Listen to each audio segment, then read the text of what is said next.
نفر چهارم از بخلم که توسط شامامود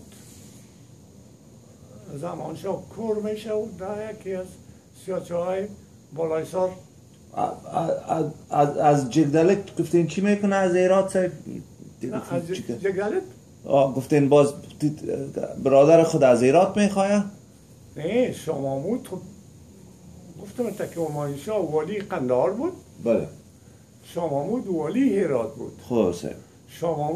همایونشاه برادر کلان بچه کلان تیمورشاه بود.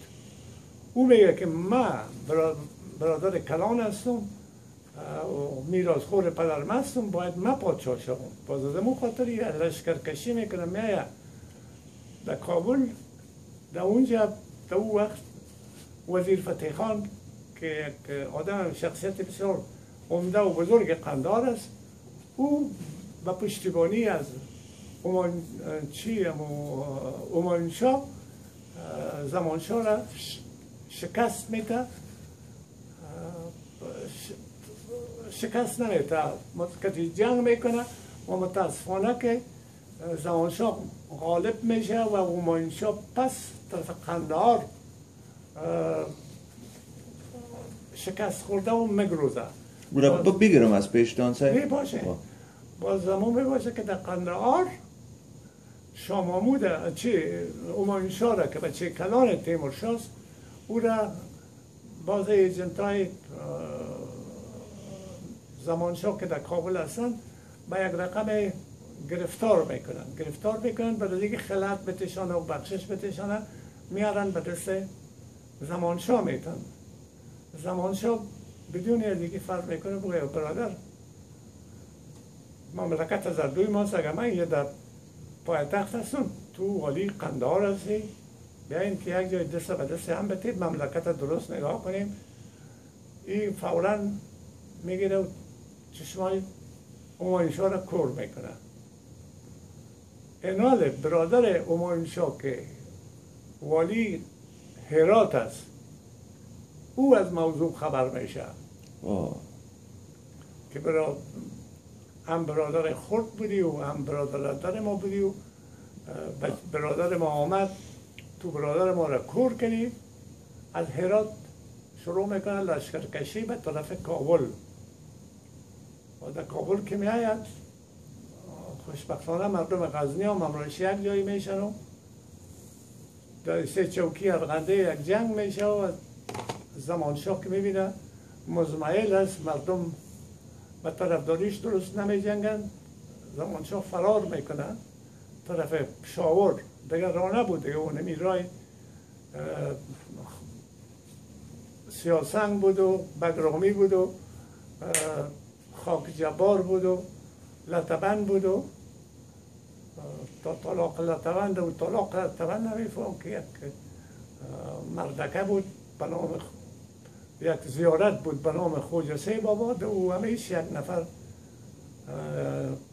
مجاور بود که او مجاور نمیفهم راستی مجاور افغان بود یا دولتور یک جای مجاور یا کدام جاسوس انگلیس بود. خب بعد تقدیر تا وقتی که من 7 ساله شدم ما 2-3 دفعه از امون را جلال آباد رفتیم، باز موج موتر استاده میکردن و هر کس قران و 16 پولی روپیه برای اون من داختن. بعد از او یک دعا میداد و دعا میکرد و باز از لطبن پایان میشدیم و میامدیم سر تیزین یک جا خونو که پدنانه داره یک جو یک با آب بسیار کم اما چطور شفاف از این تیر میشین. سرک است گه نیست، سرک است که موتر لاری در سرعت 25-30 کیلومتر اضافه رفتن نمیتونه. چقری و چقری و تراس و از تیزین تیر میشین با جگدلک میه. جگدلک یک شارع یک دیکده یک کلانتر است که ملک داره از خود و ایو. باز زمانشاه که در جگدلک میرسه اول ملک فکر میکنه که والا پادشاه آمده برای کدام گپه، بسیار حرمت و احترام داخلش میکنه در مبین قلعه خود. بسیار قلعه کلان از پخصه دارن و باز دروازه بسیار کلان و کتی اسب مست تمامش درونش میکنن. 2 نفر هستن که در این وقت خبر میشه که ولانه ای آدم گریخته شامامود پادشاه شده.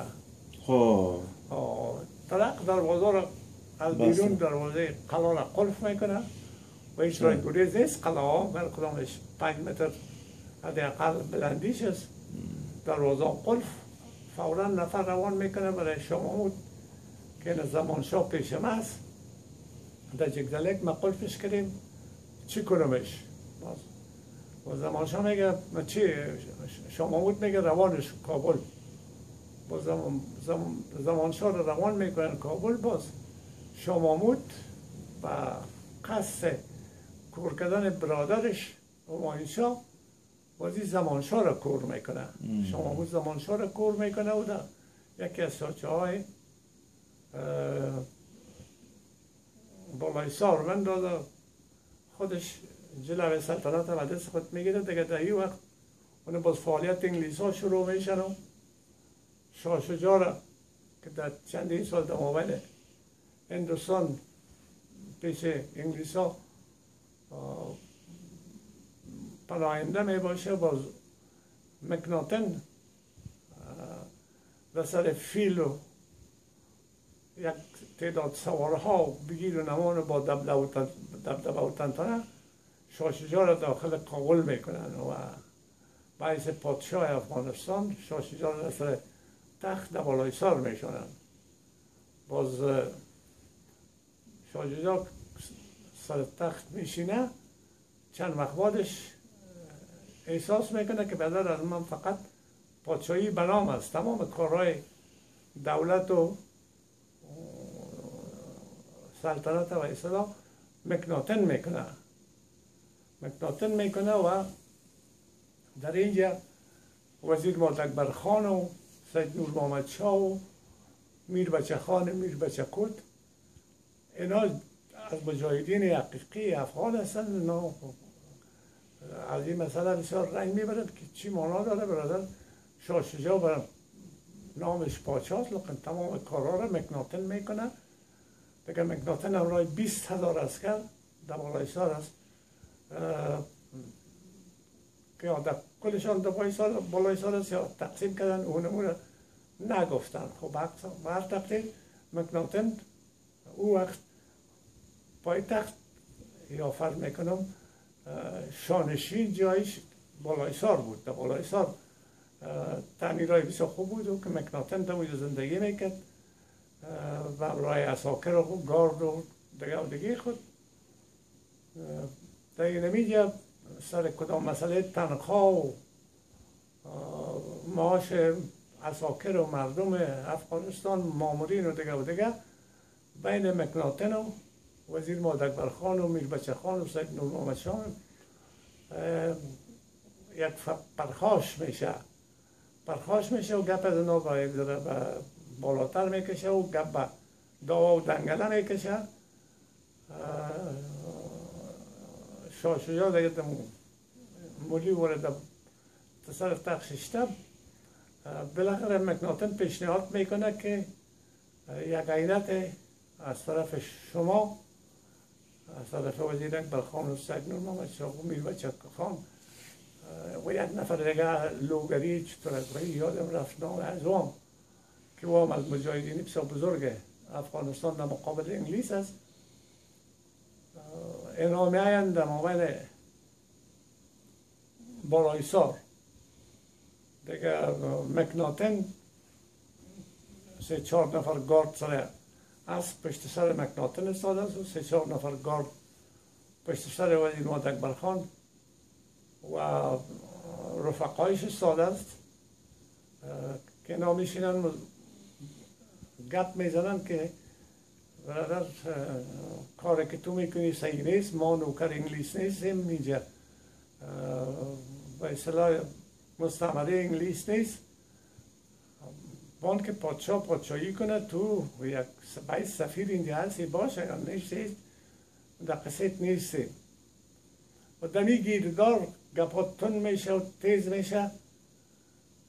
گاردای وزیر محمد اکبر خان دست پیشی میکنه و گاررای مکناتنه سرش فیر میکنه و کلشان میکشه که میکشه خود وزیر محمد اکبر خان شمشیر در دستش میباشه و خیز میکنه و از این مویای مکناتن میگیره و گردنش شرط میبره و کلیش بالا میکنه برای طرف مالایسار و اساکر دیگه و اینا که هستن این کل مردم انگلیس هایی که در اونجا هستن کله مکناتن که میبینن کل چوب میشن هیچ چیز نمیگن و وزیر محمد اکبر خان پیشنهاد میکنه که ما شما را 20,000 عسکر هستین در مقابل کابل ما شما را سیف میرسانم تا به پشاور لکن شما امرای ما یک قرارداد امضا میکنیم که در اون قرارداد دیگه شما به افغانستان تجاوز نمیکنید چی نمیکنید تقریبا 11 ماده داره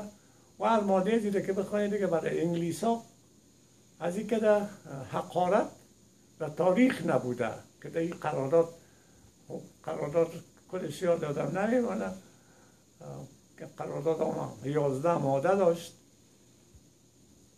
و برای صاحب منصبای انگلیس گپ میزنه که باید شما از افغانستان امیال ترک بگوین و این فکر میکنم آخرای اقرب و اول قوس است. باز وزیر محمد اکبر خان پیشنهاد میکنه بعد انگلیس ها که خیلی شما تو کنین چون زمستان است